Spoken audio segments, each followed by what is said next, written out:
2026 সালের এই গ্রীষ্মে বিশ্ব এক অভূতপূর্ব দৃশ্য অবলোকন করছে, যে আমেরিকা তার বিশাল নৌবহর আর প্রযুক্তির দাপটে বিশ্ব শাসন করে, সেই পরাশক্তি আজ মাত্র 21 মাইল প্রশস্ত এক জলপথের সম্মুখে থমকে দাঁড়িয়েছে।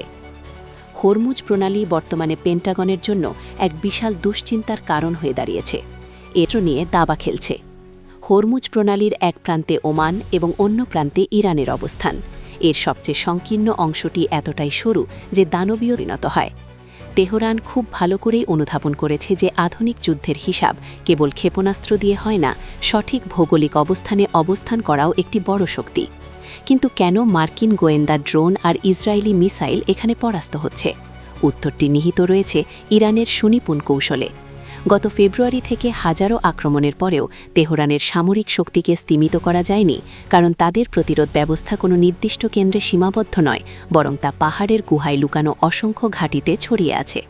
একটি মস্তক ছিন্ন করলে যেন আরও 10টি মস্তক গজিয়ে উঠছে, এমন এক অদৃশ্য ও বিকেন্দ্রীভূত প্রতিরক্ষা বলয় তারা গড়ে তুলেছে।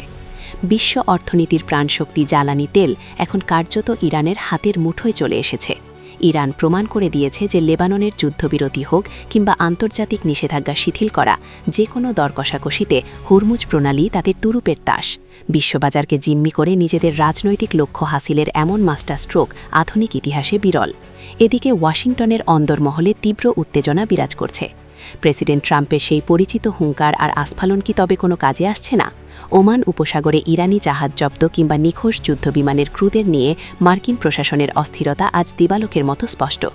একদিকে পেশিশক্তি প্রদর্শনের চেষ্টা, অন্যদিকে বড় সংঘাতের ভয়ে পিছু হটা, সব মিলিয়ে হোয়াইট হাউস এক অদ্ভুত দ্বিধাদ্বন্দ্বে নিমজ্জিত।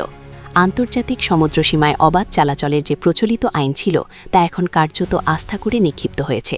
হরমুজ দিয়ে জাহাজ চালাতে গেলে এখন ইরানের অলিখিত শর্তাবলী মেনে চলতে হচ্ছে।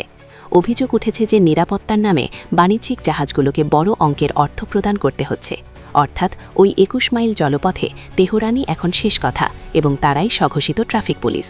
যুদ্ধের তামামার মাঝেই আলোচনার টেবিলে চলছে অন্য এক লড়াই। ইসলামাবাদে মুখোমুখি বসতে যাচ্ছে যুক্তরাষ্ট্র ও ইরান। আমেরিকা চায় পারমাণবিক কর্মসূচিতে লাগাম টানতে, আর ইরান চায় তাদের আটকে থাকা কোটি কোটি ডলারের মুক্তি। তাহলে কি সামরিক শক্তির দাপটের দিন শেষ হতে চলেছে? ডক্টর জেনুস টি এইচ সিয়াহানের বিশ্লেষণ বলছে যে ইরান বিশ্বকে নতুন এক পাঠ শেখালো, কিভাবে সামান্য ভৌগোলিক সুবিধাকে হাতিয়ার বানিয়ে মহাপ্রতাপশালী শত্রুকেও থমকে দেওয়া যায়। হরমুজ প্রণালী কেবলই একটি সামুদ্রিক পথ নয়, এটি এখন আমেরিকার একিলিস হিল।